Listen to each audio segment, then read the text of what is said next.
It's the weekend here at Muscle in the Morning, and I'm Dave Palumbo, and today is Friday, June 15th, 2018. And let's find out what's going on in the world of bodybuilding and fitness. Well, ladies and gentlemen, it's Friday, and what better way to get jacked up on your weekend than another good old-fashioned beef between Sergio Oliva Jr. and Justin Rodriguez. What started out as some friendly back and forth erupted into an all-out war of words that the two ended up with the gauntlet being laid down at the Chicago Pro a few weeks from now, where these two are set to square off for the first time since Oliva got the best of Rodriguez in the coming out party at last year's New York Pro. I personally think that these rivalries are good for the sport because they generate excitement and get people talking, if nothing else.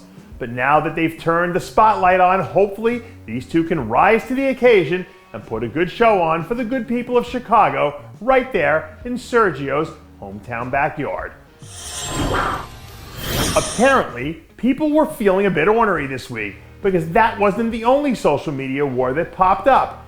In the 212 division, we also saw round 2 of the Dwayne Quamina, Derek Lunsford beef that flared up earlier this year.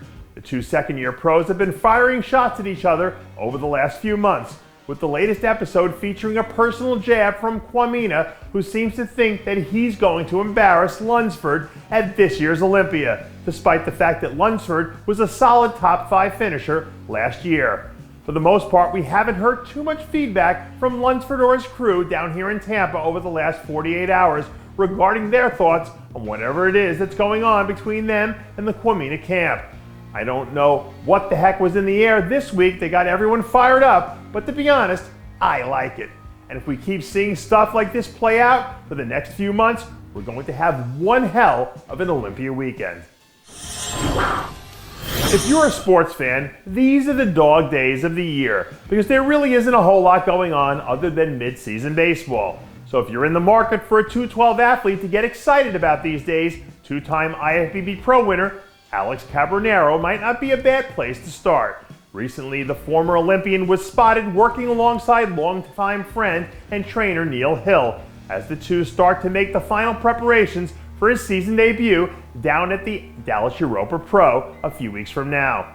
From a personal standpoint, this show means a lot for Cambronero, who's coming off one of the longest layoffs of his entire career.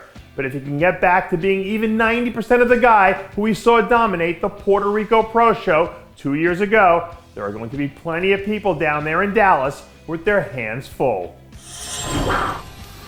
There's no shortage of Golden Era fans out there who would love to see nothing more than athletes start to swing their look back to that late 70s and early 80s direction.